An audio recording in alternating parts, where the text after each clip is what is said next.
निर्माण केंद्र बांग्लादेश में प्रचार करने के लिए, तो उस समय बांग्लादेश अस्तित्व में नहीं था, पूरे बंगाल था। वहां गए तो यहाँ पर रामेश्वर धाम लक्ष्मी प्रिया का देहांत हो गया। तो सचिव माता ने काशीनाथ पंडित नाम के एक ब्राह्मण को बोलकर, वो वही ब्राह्मण था जो रुक्मिणी का लेकर दुनिया में भजन करके गया था, वही ब्राह्मण था। वो चैतन्य महाप्रभु की लीला में काशीनाथ पंडित बन करके आए और सनातन मिश्र के पास गए उसकी गंगा का पानी ग्रहण करने के लिए निमाई के साथ। माता सची बहुत प्रसन्न हुए क्योंकि सची माता जानती थी विष्णु प्रिया को, और अगर भगवान चाहेंगे तो हम कर जाएंगे सुवर्ण विहार गोकुल द्वीप में, उधर भक्ति ठाकुर के यहाँ राजा सुवर्ण सेन सत्ययुग से थे। वो चैतन्य महाप्रभु की लीला में बुद्धिमंत खान बनकर आते हैं और बहुत धनी होने के कारण वो कहते हैं कि ये जो विवाह विष्णुप्रिया और निमाई का विवाह कोई साधारण विवाह नहीं होगा, ये धूमधाम से मनाएंगे। उन्होंने अपने सारी ट्रेजरी खोल के रख दी, बहुत बहुत लंबा चौड़ा वर्णन है उनका, विवाह का वर्णन आज शाम तक चलेगा। लेकिन हमारे पास धनसंतर मुझे 5 मिनट का टाइम दिया, उसमें से 3 मिनट ऑलरेडी मैंने खा गए। तो ये उनके विवाह का प्रपोजल हो गया। फिर लेकर आते, बारात आती है, वो आते ना पूरा नाचते हुए गाते हुए, सब गदाधर पंडित वगैरह सब थे, सब मुरारी गुप्ता मुकुंद दत्त सब उनके छोटे बाल बाल जो थे सब उनके साथ थे और सब लोग नाच रहे थे। क्या आज मेरे यार की शादी है, आज मेरे यार की शादी, इस भाव से आ रहे थे। अभी आप लोग को याद आया क्या हो रहा है, ठीक है। तो इस भाव से वो लोग आ रहे थे, आए और विष्णुप्रिया का बहुत धूमधाम से विवाह होता है और विष्णुप्रिया को डोले में बिठाकर लाते हैं और जैसे ही लाते घर के दहलीज क्या बोलते हैं उसको, चौखट में विष्णुप्रिया का जो अंगूठा था उसको क्या बोलते हैं, ठेस पहुंच गई, उसको लगा, जोर से टक्कर गया उसको बहुत पेन होने लगा। तो निमाई वो जानते थे, तो उन्होंने क्या किया, अपना पैर उसके अंगूठे पर रख दिया। तो पूरी दुनिया भर का पेन है, सारा वेदना जो है उसका खंडन हो गया, शांत हो गई, विष्णुप्रिया बहुत प्रसन्न हो गई।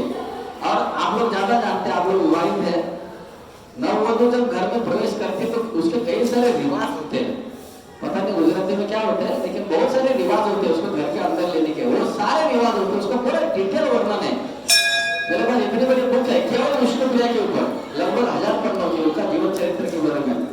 तो क्या क्या रिवाज करके अंदर लेते हैं वो सब वहां पर वर्णन है। फिर अंदर आते हैं और महाप्रभु भाग्य लक्ष्मी सत्यभामा के साथ जो विष्णुप्रिया थे उनके साथ अपना गृहस्थ जीवन बिताने लगे।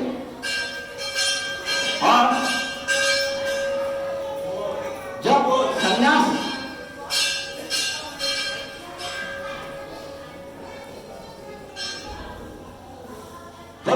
लेने का समय आता है तो सारे नवदीप मंदिर को महाप्रभु बताते, नित्यानंद को बोलते, चंद्रशेखर आचार्य सच्ची माता को भी बोलते थे, लेकिन विष्णुप्रिया को नहीं बोलते। विष्णुप्रिया को नहीं बोलते। अंग्रेजी में कहावत है, behind every successful man there is a woman.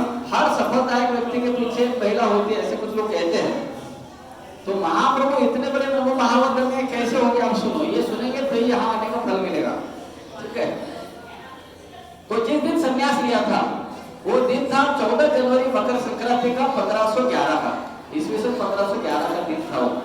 और उसके रात को 13 जनवरी के पहले दिन कुछ बनाते ना, बाजरा का रोटला वगैरह सब सब्जी वगैरह, उस रात को महाप्रभु सब भक्तों को ऐसे इकट्ठा करके योगपीठ में और सबको बोलते, अगर आप मुझे प्रसन्न करना चाहते हो तो हमेशा बोलो हरे कृष्णा कृष्णा कृष्णा बोलो बोलो ज्येष्ठ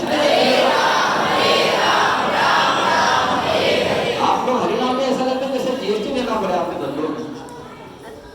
तो केवल हरिनाम हमेशा गाते रहो, मैं प्रसन्न हो जाऊंगा, ऐसे महाप्रभु बोलते हैं। बाद में श्रीधर खोलाचा कद्दू लाके देते, उसका स्वीट बनाती है सची माता और वो खाती था। तो लास्ट में वो लास्ट आखिरी भोजन था महाप्रभु का।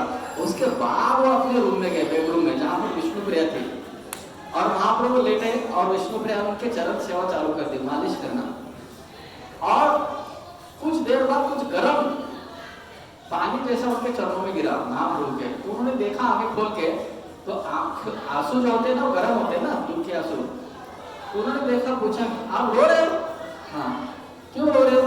नहीं, मैंने सुना है आप संन्यास लेने वाले हो। पहली बार उनका संन्यास पर डिस्कशन हो रहा है। आप संन्यास लेने वाले हो और बहुत दुखी हूं मैं, क्योंकि क्या है, वैदिक संस्कृति में जब पति संन्यास लेता है तो पत्नी विधवा हो जाती है, इसलिए। और उस जमाने में एक बार संन्यास लिया तो घर वापस कभी नहीं आते थे। और उनका उम्र था 16 ईयर्स, 16 साल, और वो रो रही थी। तो महाप्रभु उनको बहुत अच्छी तरह से सांत्वना देकर शांत करते हैं। आपको पता है उस दिन रात को महाप्रभु का श्रृंगार करते हैं, उनके बाद संवारते हैं, उनका श्रृंगार करते हैं, उनको सब पहनाते हैं, अपना दिव्य रूप दिखाते हैं, श्री कृष्ण भगवान का दिव्य रूप दिखाते हैं और उनको आलिंगन भी करते हैं।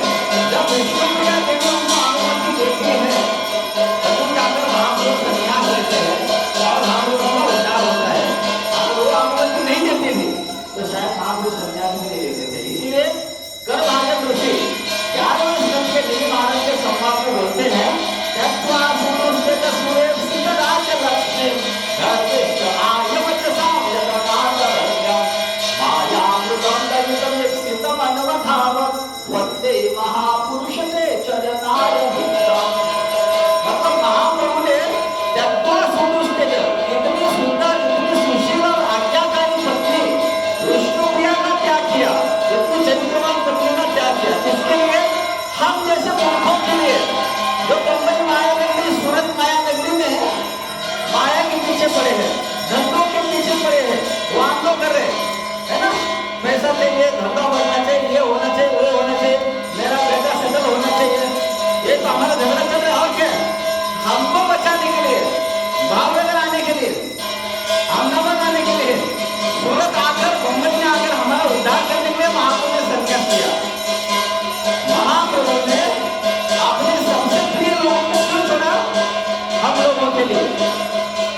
तो हम यहाँ विष्णुप्रिया देवी के चरणों में नतमस्तक होकर प्रार्थना करते हैं कि हमें विष्णुप्रिया देवी आशीर्वाद दे महाप्रभु की कृपा प्राप्त करने के लिए।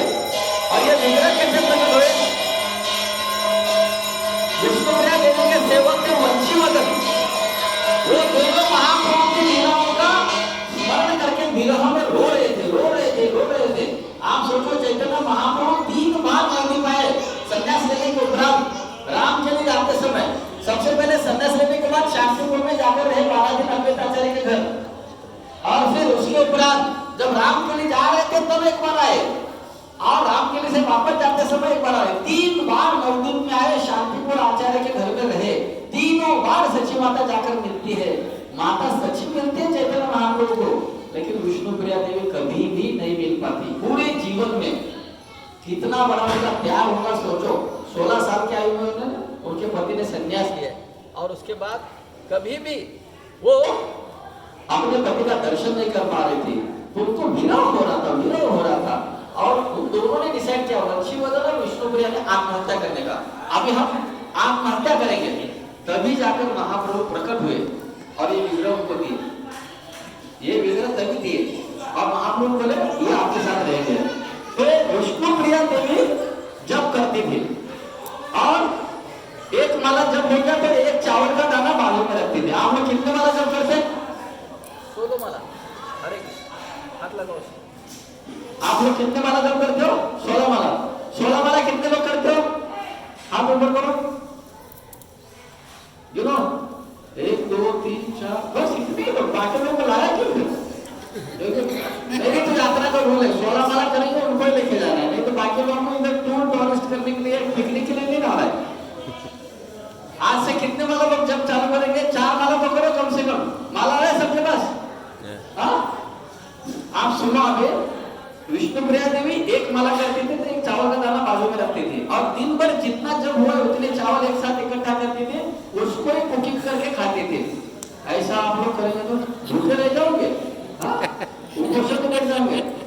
कम से कम 16 माला होना चाहिए। आप शुरुआत करो कम से कम 4 माला जब से, ठीक है? सब लोग यहाँ पर विष्णुप्रिया देवी से प्रार्थना करो, हमको 4 माला करने का शक्ति दे दे। किसके पास माला नहीं है हाथ ऊपर करो। माला किसके पास नहीं है? ठीक है, मैं आज शाम को दूंगा उधर आपको, ठीक है? सब लोग कम से कम 4 माला करना चाहिए। आज से ही चालू करो। दीपावली का महोत्सव चालू है, कार्तिक महोत्सव है, विष्णु प्रिया के चरणों में बैठे हैं नवद्वीप धाम में, तो इतना तो व्रत हमें लेना ही चाहिए। ठीक है, हरे कृष्णा। उसको भूख लगी है। जय श्री विष्णु प्रिया देवी की।